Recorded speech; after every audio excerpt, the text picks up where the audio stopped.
Vous vous présentez aujourd'hui devant l'Éternel, votre Dieu, vous tous, vos chefs de tribu, vos anciens, vos officiers, tous les hommes d'Israël, vos enfants, vos femmes, et l'étranger qui est au milieu de ton camp, depuis celui qui coupe ton bois jusqu'à celui qui puise ton eau.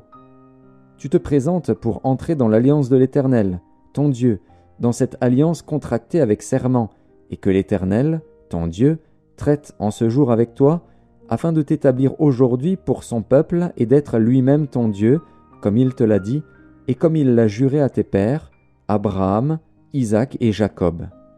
Ce n'est point avec vous seuls que je traite cette alliance contractée avec serment. Mais c'est avec ceux qui sont ici parmi nous, présents en ce jour devant l'Éternel, notre Dieu, et avec ceux qui ne sont point ici parmi nous en ce jour. Vous savez de quelle manière nous avons habité dans le pays d'Égypte, et comment nous avons passé au milieu des nations que vous avez traversées. Vous avez vu leurs abominations et leurs idoles, le bois et la pierre, l'argent et l'or, qui sont chez elles. Qu'il n'y ait parmi vous ni homme, ni femme, ni famille, ni tribu, dont le cœur se détourne aujourd'hui de l'Éternel, notre Dieu, pour aller servir les dieux de ces nations-là. Qu'il n'y ait point parmi vous de racines qui produisent du poison et de l'absinthe. Que personne, après avoir entendu les paroles de cette alliance contractée avec serment, ne se glorifie dans son cœur et ne dise « J'aurai la paix, quand même je suivrai les penchants de mon cœur, et que j'ajouterai l'ivresse à la soif. » L'Éternel ne voudra point lui pardonner. Mais alors la colère et la jalousie de l'Éternel s'enflammeront contre cet homme, toutes les malédictions écrites dans ce livre reposeront sur lui, et l'Éternel effacera son nom de dessous les cieux. L'Éternel le séparera, pour son malheur, de toutes les tribus d'Israël, selon toutes les malédictions de l'alliance écrite dans ce livre de la loi. Les générations à venir, vos enfants qui naîtront après vous et l'étranger qui viendra d'une terre lointaine, à la vue des plaies et des maladies dont l'Éternel aura frappé ce pays, à la vue du soufre, du sel, de l'embrasement de toute la contrée, où il n'y aura ni semence, ni produit, ni aucune herbe qui croisse, comme au bouleversement de Sodome, de Gomorrhe, d'Adzma et de Tseboïm, que l'Éternel détruisit dans sa colère et dans sa fureur. Toutes les nations diront « Pourquoi l'Éternel a-t-il ainsi traité ce pays? Pourquoi cette ardente, cette grande colère ?»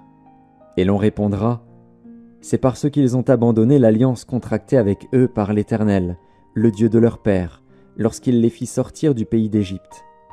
C'est parce qu'ils sont allés servir d'autres dieux et se prosterner devant eux, des dieux qu'ils ne connaissaient point et que l'Éternel ne leur avait point donné en partage. Alors la colère de l'Éternel s'est enflammée contre ce pays, et il a fait venir sur lui toutes les malédictions écrites dans ce livre.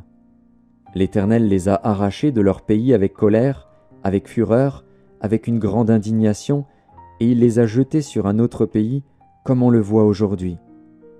Les choses cachées sont à l'Éternel, notre Dieu. Les choses révélées sont à nous et à nos enfants, à perpétuité, afin que nous mettions en pratique toutes les paroles de cette loi. Chapitre 30. Lorsque toutes ces choses t'arriveront, la bénédiction et la malédiction que je mets devant toi, si tu les prends à cœur au milieu de toutes les nations chez lesquelles l'Éternel, ton Dieu, t'aura chassé, si tu reviens à l'Éternel, ton Dieu, et si tu obéis à sa voix de tout ton cœur et de toute ton âme, toi et tes enfants, selon tout ce que je te prescris aujourd'hui, alors l'Éternel, ton Dieu, ramènera tes captifs et aura compassion de toi.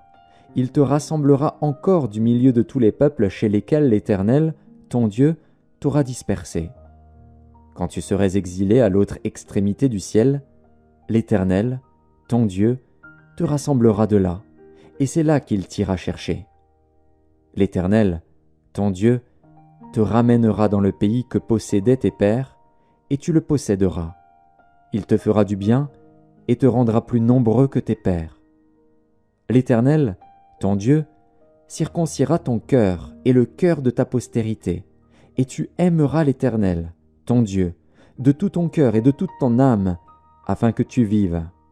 L'Éternel, ton Dieu, fera tomber toutes ces malédictions sur tes ennemis, sur ceux qui t'auront haï et persécuté.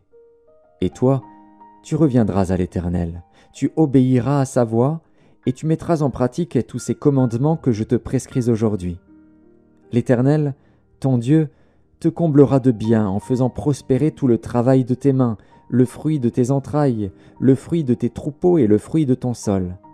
Car l'Éternel prendra de nouveau plaisir à ton bonheur, comme il prenait plaisir à celui de tes pères, lorsque tu obéiras à la voix de l'Éternel, ton Dieu, en observant ses commandements et ses ordres écrits dans ce livre de la loi, lorsque tu reviendras à l'Éternel, ton Dieu, de tout ton cœur et de toute ton âme. Ce commandement que je te prescris aujourd'hui n'est certainement point au-dessus de tes forces et hors de ta portée. Il n'est pas dans le ciel, pour que tu dises « Qui montera pour nous au ciel et nous l'ira chercher? Qui nous le fera entendre, afin que nous le mettions en pratique ?» Il n'est pas de l'autre côté de la mer, pour que tu dises « Qui passera pour nous de l'autre côté de la mer et nous l'ira chercher? Qui nous le fera entendre, afin que nous le mettions en pratique ?»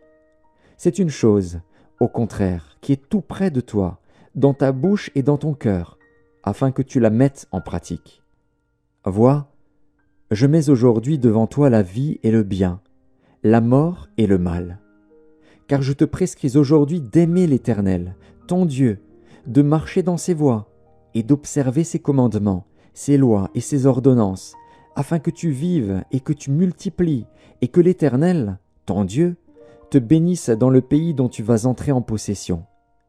Mais si ton cœur se détourne, si tu n'obéis point, et si tu te laisses entraîner à te prosterner devant d'autres dieux et à les servir, je vous déclare aujourd'hui que vous périrez, que vous ne prolongerez point vos jours dans le pays dont vous allez entrer en possession après avoir passé le Jourdain. J'en prends aujourd'hui à témoin contre vous le ciel et la terre. J'ai mis devant toi la vie et la mort, la bénédiction et la malédiction. Choisis la vie, afin que tu vives, toi et ta postérité, pour aimer l'Éternel, ton Dieu, pour obéir à sa voix et pour t'attacher à lui. Car de cela dépendent ta vie et la prolongation de tes jours, et c'est ainsi que tu pourras demeurer dans le pays que l'Éternel a juré de donner à tes pères, Abraham, Isaac et Jacob.